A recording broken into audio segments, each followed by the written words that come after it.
자, 2부 하겠습니다. 황교안이 봉하마을을 찾아서 노무현 통합 나라 사랑을 언급을 했습니다. 권양숙이가 자기 만나러 온 황교안이 앞에 봉하궁이 아방궁 맞다고 그렇게 뼈있는 농담을 한 방 찔렀습니다. 한국당이 노무현의 자택이 호화롭다라고 아방구 같아 했던 말을 이렇게 빗대어서 한 방 미긴 거죠. 자, 노무현에게 무슨 통합 정신이 있었는가에 대해서 저는 개인적으로 좀 의문을 가집니다. 그가 문재인보다는 확실히 나았던 것 같아요. 그렇지만은 노무현 시대에 무슨 놈의 통합 정신이 있었다는 건지, 지금 이 문재인이라는 괴물은 노무현의 업그레이드 판 아닙니까? 근데 지나갔다고 해서 이런 식으로 다 찬양해대면 어쩌자는 겁니까? 자, 지금 한국당이 4일날 그저께 지도 새도 모르게, 왜냐하면 어지간히 저도 뉴스를 체크하기 때문에 공식적으로 발표가 좀 세게 났으면 저도 알았을 거라고 봅니다.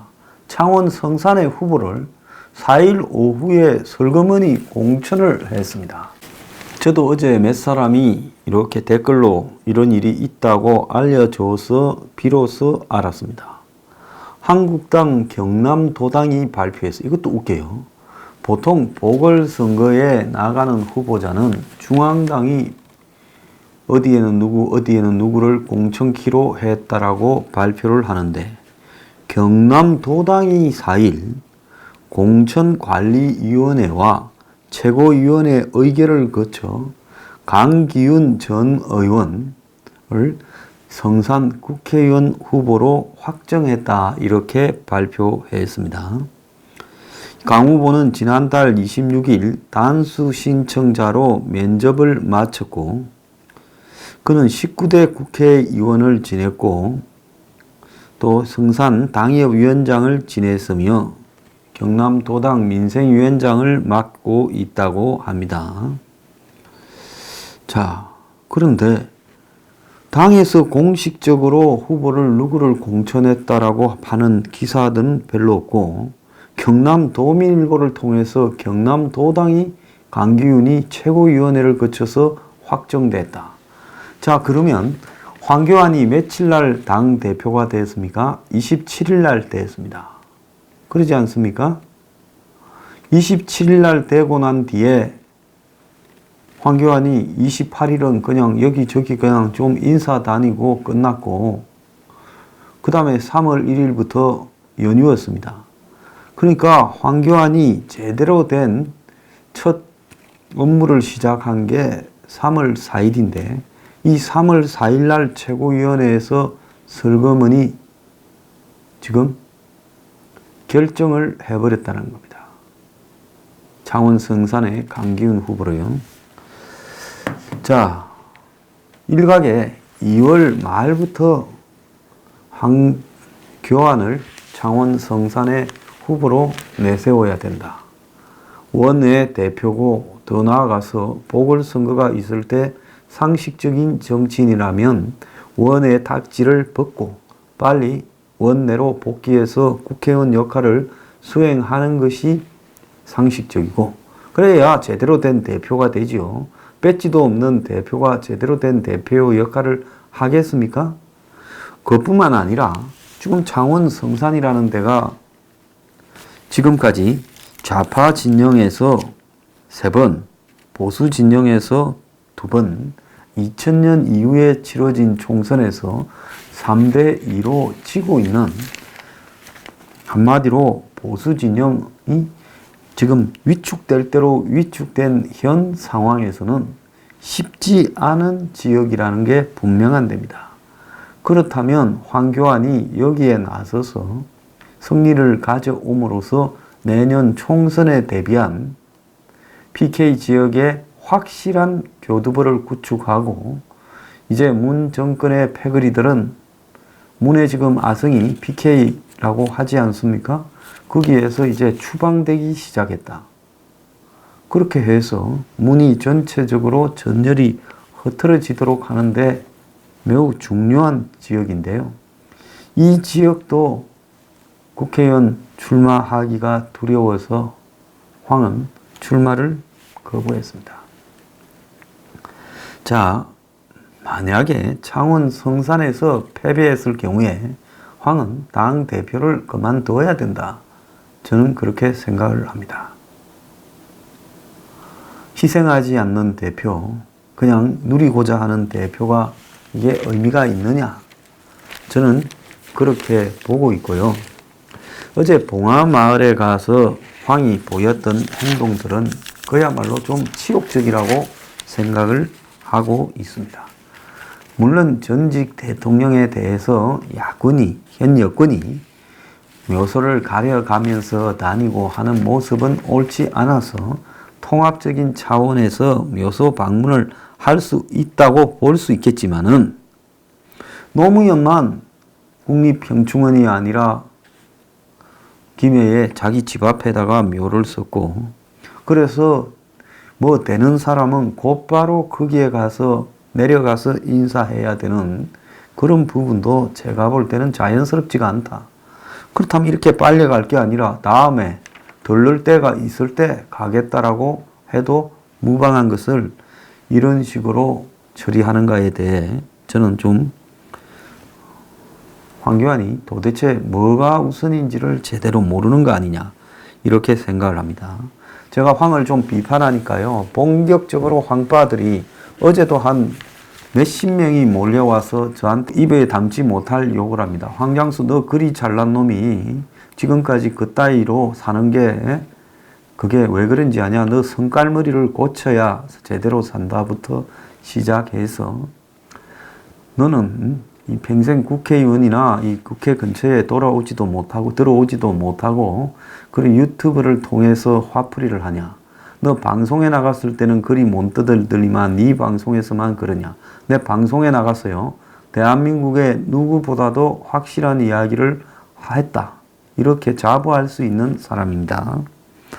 자, 그뿐 아니라 뭐 베레벨 민주당에서 정치 시작하더니만 아주 베베 꼬여 좌파다부터 시작해서 그러는데요. 많이 뜯으세요. 내가 너희들을 볼 때는 황교안이라는 허접한 기회주의자의 똘마니로 보인다. 나는 그렇게 이야기를 하고 싶습니다. 제가 어떻게 이 유튜브를 지금까지 굴복하지 않고 내 소신대로 끌고 가고 있는데 그따위 소리를 하고 자빠진다. 또 누구는 가관이에요. 구독을 끊겠다. 끊으라세요. 보기 싫은 사람 다 나가세요. 내가 그 뭐 구독 끊겠다에 굴복할 것 같습니까?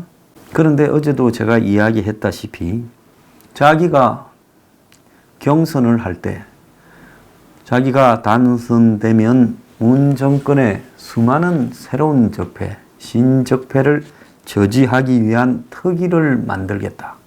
그래서 자기가 직접 위원장이 되어서 정권과 투쟁하겠다라고 말을 했는데 이 말 또한 허지부지 최고위원들이 반대한다고 보류가 되었습니다. 그런데 자기가 그 위원장을 맡는다고 한 사람이 아내는 김태흠 의원을 올려놨더라고 지금 알려지고 있습니다.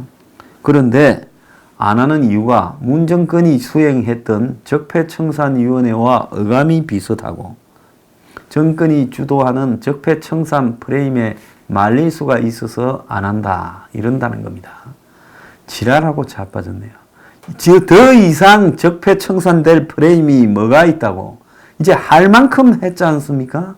그러면 네가 당할 때다. 그래 똑같은 기준으로 네가 당해봐라고 그 프레임을 계속 그대로 몰고 가야지.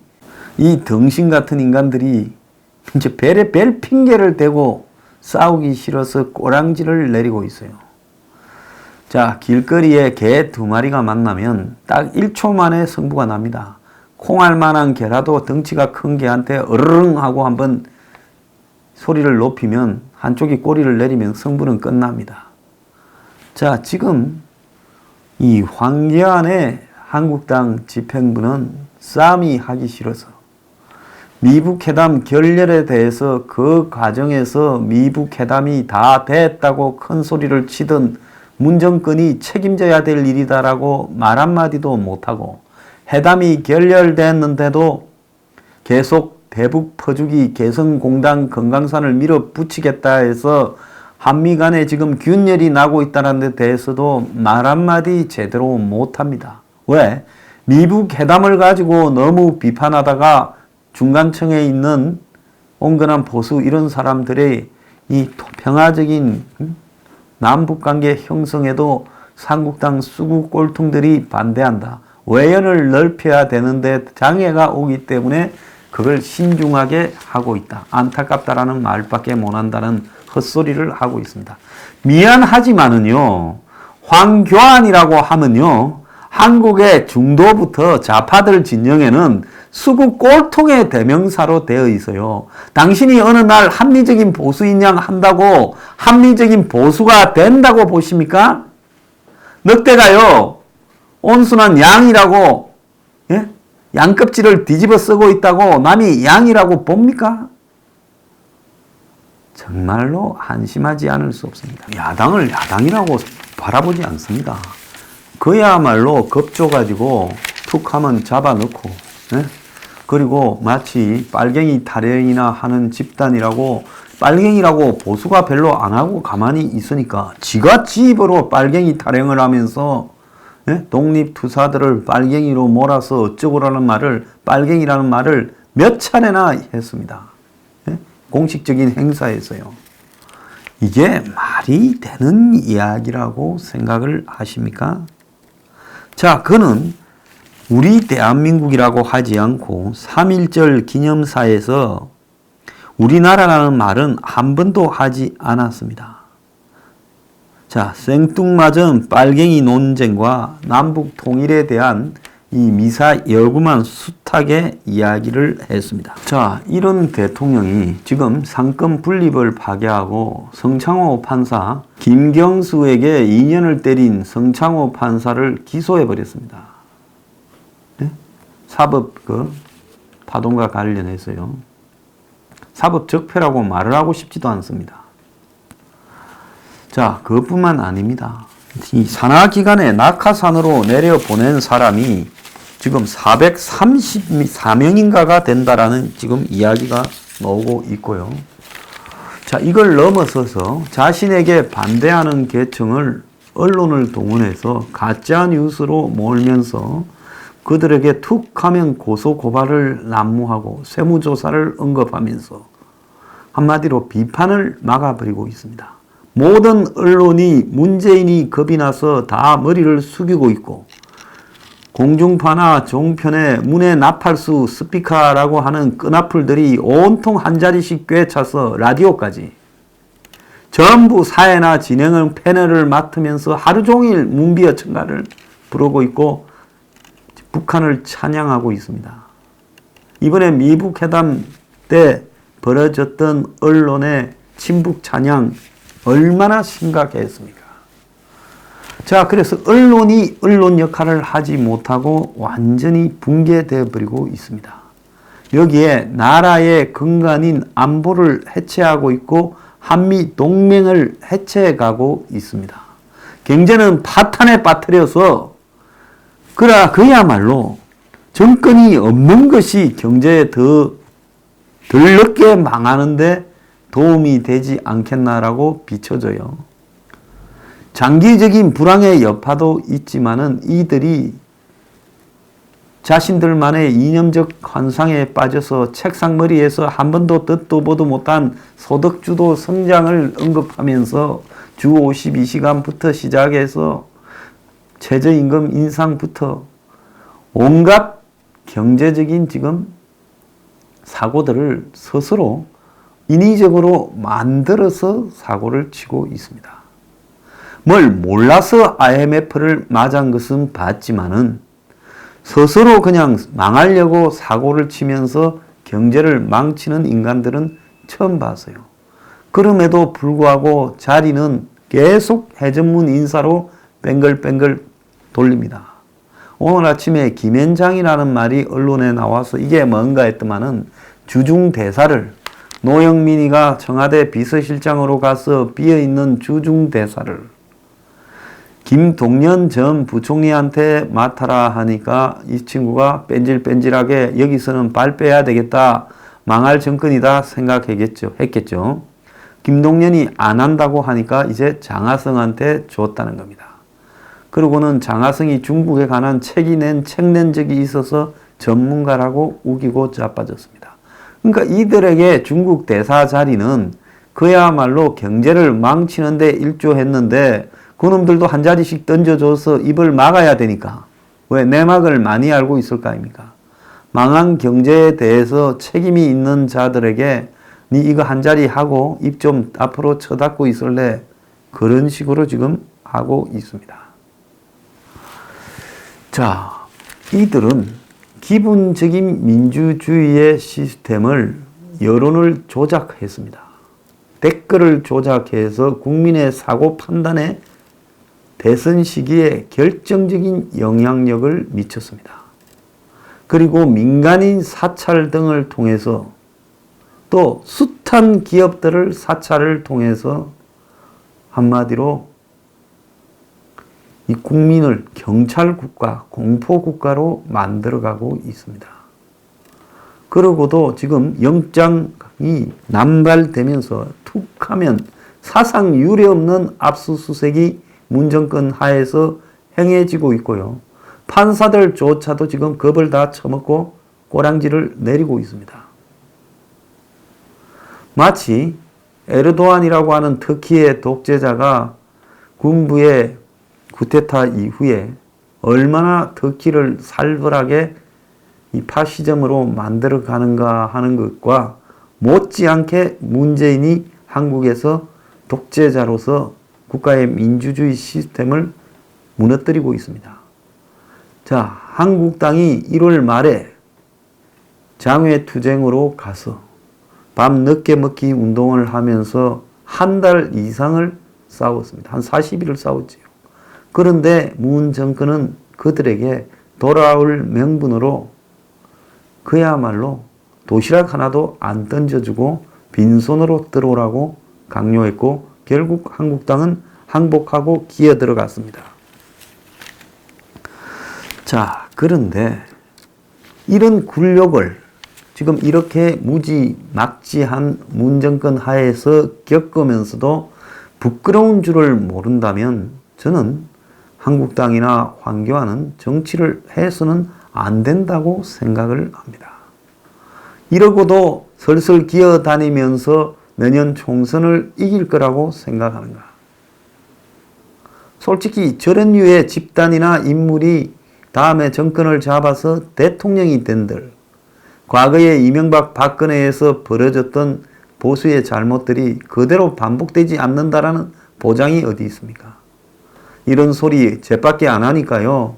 이런 소리 하면 또 뭐가 올라오는 사람들 있겠지요.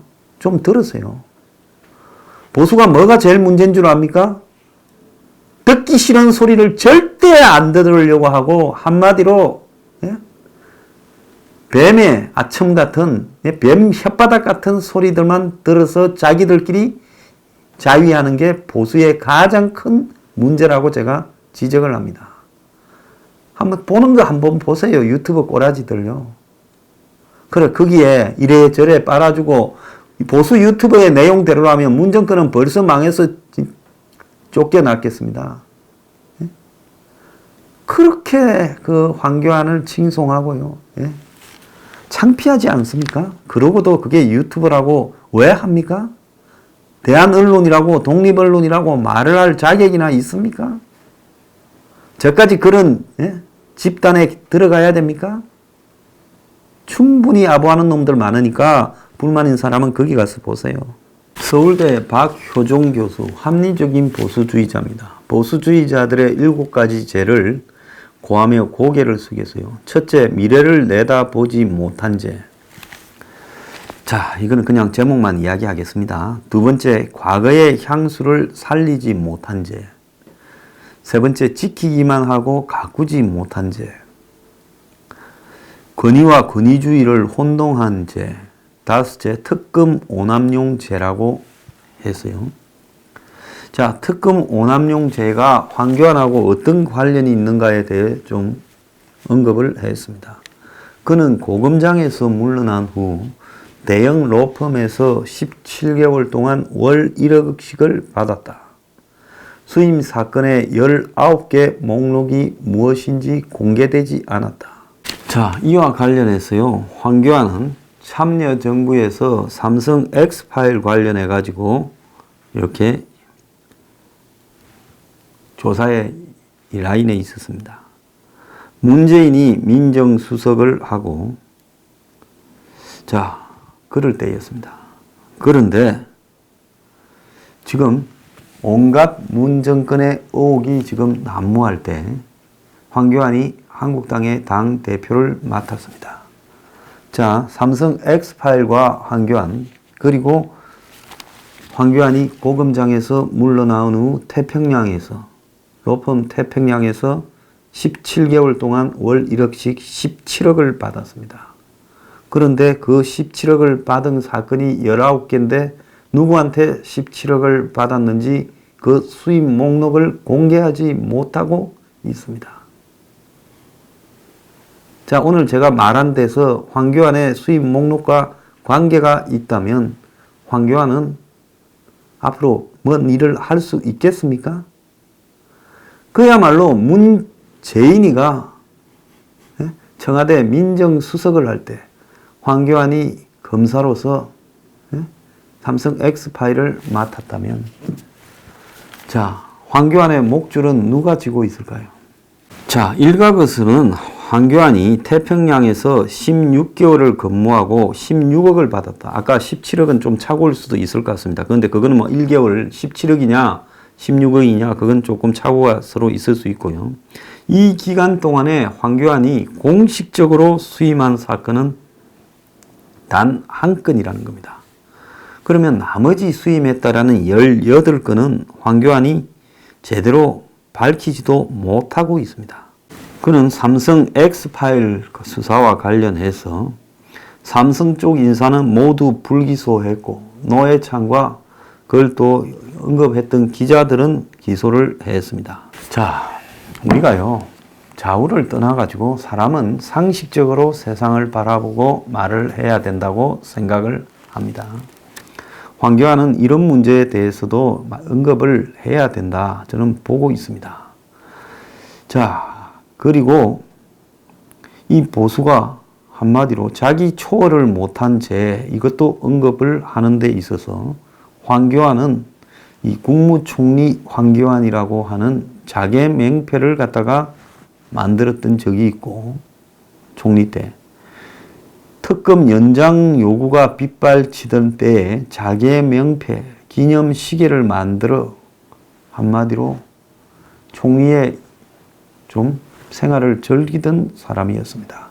그는 서울역 한마디로 기차 앞에까지 차를 타고 역사 안에 들어갔던 적도 있습니다. 그가요, 과연 이 보수의 7가지 죄 중에 베풀지 못한 죄, 이런 것까지도 그가 정말 돌이켜서 한번 생각을 해볼 수 있느냐? 저는 보수에서 언급되는 이런 7가지 죄에 황교안이 자유로운 게 하나라도 있는가 물어보고 있습니다. 그는 그야말로 우리 사회의 썩은 보수의 마지막 전형이라고 생각을 합니다. 그가 특별히 나빴어가 아니라 그처럼 살아난 사람들이 대한민국의 오늘날 망해버린 보수의 일반적인 스탠다드라는 겁니다.